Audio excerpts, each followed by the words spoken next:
Well, that's exactly what you do, because you are a part of the MAGA cult. It's a cult for What is going on, everybody? Norvada here. And listen, I need you to watch this one all the way through, because what you are about to see is not a debate. It is a dismantling Professor Marandi, a man whose country is actively being bombed, right? Now sat across from a MAGA propagandist, loaded with talking points and zero facts, and he took every single accusation thrown at Iran and threw it right back with receipts. And the moment he called out the bombing of an elementary school that killed 168 little girls, a story your mainstream media buried so deep you probably never heard about it, that moment is going to stop you cold. These frauds thought they could out-argue a man living through the war they are cheerleading from a safe studio. They could not. This is not new footage, but I am bringing it to you today because 168 little girls deserve more than the silence they got from the people who are supposed to be informing you.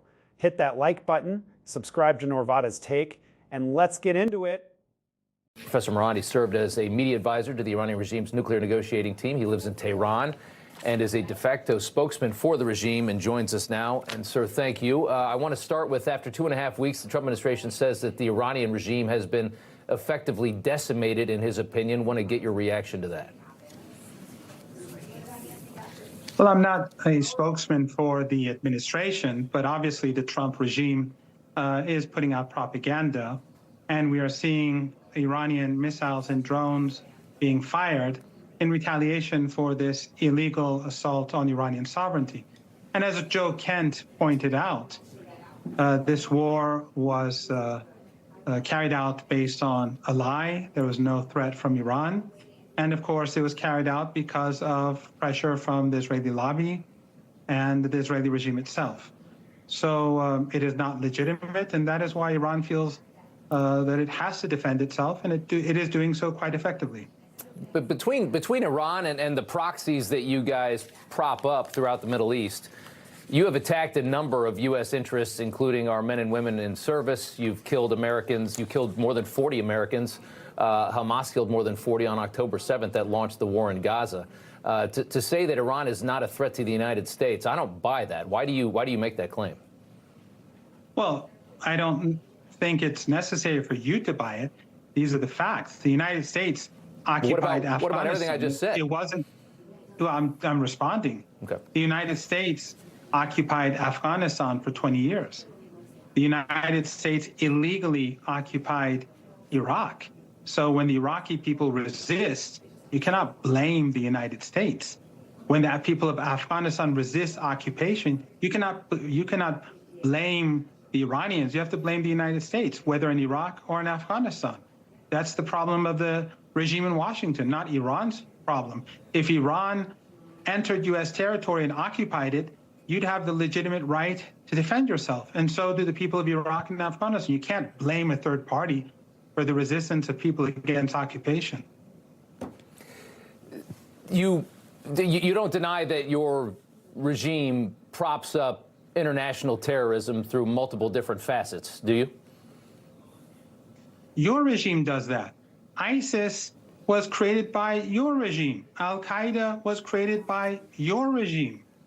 Al-Qaeda, what about Hamas the head and the of Houthi Al-Qaeda, rebels, Hezbollah? The Al-Qaeda head went to the White House.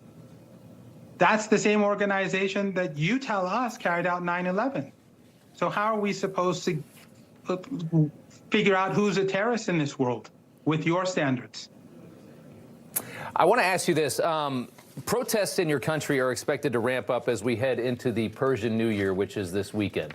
Do you believe, and I know you don't represent the regime directly, but do you think that the regime is going to murder thousands more innocent people in the streets of Tehran and your country?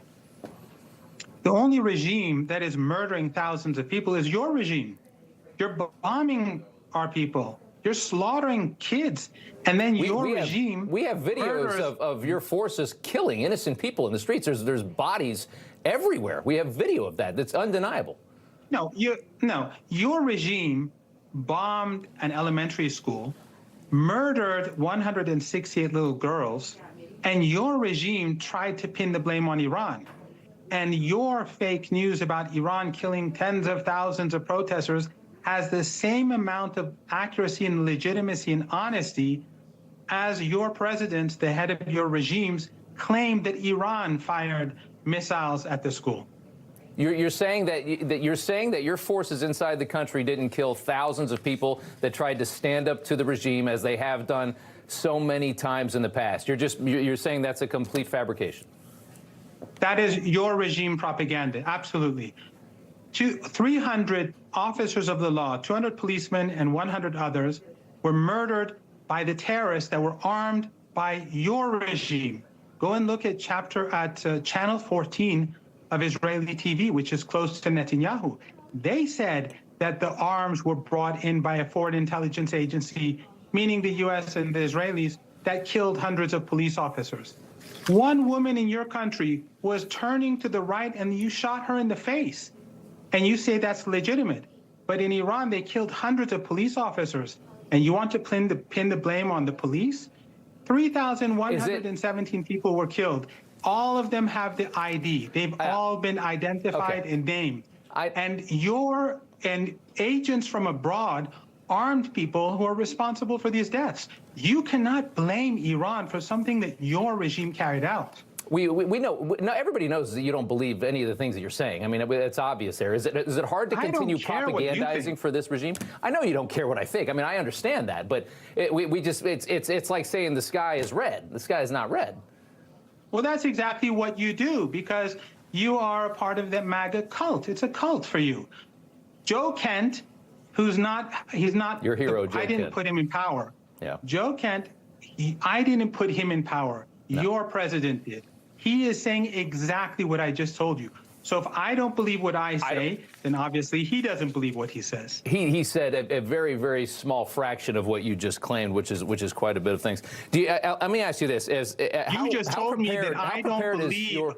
You just told me I don't believe a word of what I said. I know you don't. That is part of what I said. So you're contradicting yourself now. Well, no, I just know. I know BS, and I know propaganda. I know what it looks like. I know your country is professional at that. You guys are pros. I'm sure you know BS because that's your job. Well, you've blacked out the internet in your country. You don't allow media to report on anything, and you're going to sit here and tell me that you're assassinating people using the internet. You use the internet to assassinate people. So we have the internet for people inside Iran, for Iranian apps, Iranian websites. But since your government, your regime, which is working with the Israeli regime to kill Iranian people, what percentage of the people? What percentage of the people in your country support the regime at this point, your estimation? The overwhelming majority on the streets every night. They're on the streets and demanding that the armed forces retaliate.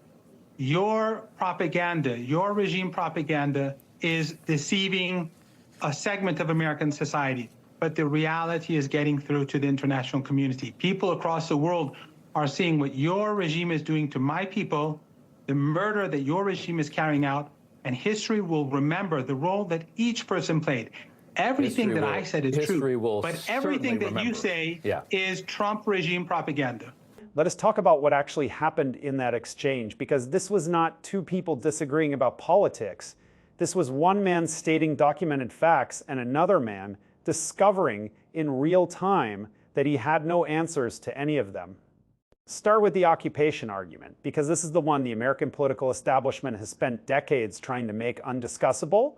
When you illegally occupy a country, when you invade Afghanistan and stay for 20 years, when you invade Iraq on fabricated weapons of mass destruction intelligence that your own Senate Intelligence Committee later confirmed was flawed or manipulated, the people of those countries have the right to resist. That is not an Iranian talking point. That is the documented consensus of international law. That is what the United Nations Charter says. So when American soldiers die in response to an illegal occupation, the moral responsibility for those deaths begins with the decision to illegally occupy those countries. And the clown on the other side of that debate had no answer to this because there is no honest answer. You cannot claim the right to occupy other people's countries indefinitely and simultaneously call any resistance to that occupation Iranian-sponsored terrorism. Those two positions cannot coexist, and Marandi forced him to sit in that contradiction on camera. Then came the al-Qaeda argument, and it landed like a grenade. Marandi pointed out that the head of al-Qaeda, the organization the American government told its people was responsible for September 11th, was received at the White House. The United States launched 2 decades of war, spent $8 trillion, killed hundreds of thousands of people, and destroyed multiple nations in the name of fighting that organization, and then received its leadership at the White House. The host had nothing because there was nothing to say. The definition of terrorism in American foreign policy has never been about the act. It has always been about the actor's relationship to American strategic interests. Groups that serve American interests are allies. Groups that resist American interests are terrorists. Marandi named that standard out loud, and the host changed the subject. Now, the elementary school, because this is the part that every single person watching this video needs to sit with, an elementary school was bombed. 168 little girls were killed. And the initial narrative pushed through Western media. Sources attempted to blame Iran for a strike on its own school in its own country, killing its own children. Marandi named this directly on camera, and the host did not deny it. He changed the subject. The non-denial is the loudest moment in that entire exchange. When someone tells you that your government bombed an elementary school and killed 168 children, and your response is to pivot to talking about internet restrictions, you've just confirmed that you have no answer. The same media establishment that spent weeks covering the deaths of Israeli children on October 7th, as they should have, because those deaths were horrific and deserve every ounce of moral weight, barely mention 168 Iranian girls killed in an elementary school. That asymmetry is not journalism. That is propaganda with a press badge. The "you do not believe what you are saying" moment is where the host completely abandoned argument and went straight to personal dismissal. Marandi's response was surgical.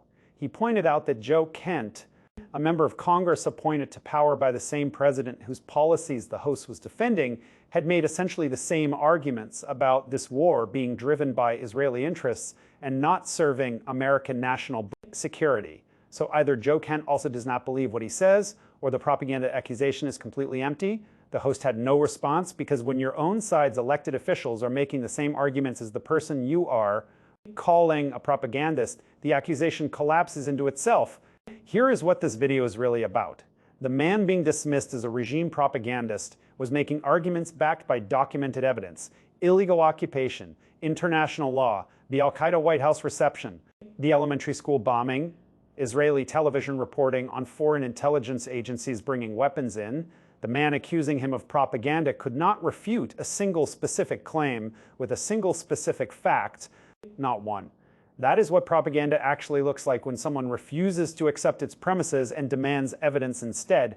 History is going to remember who told the truth about this war while it was happening, and who ran cover for the people bombing elementary schools and calling the dead children proof of enemy propaganda. That reckoning is coming, and this channel is going to keep making sure the truth reaches people who deserve to hear it. Share this video, because 168 little girls deserve more than the silence they got. Hit that subscribe button and drop a comment below telling me where you are watching from. Norvada's take is not going anywhere, and neither is the truth.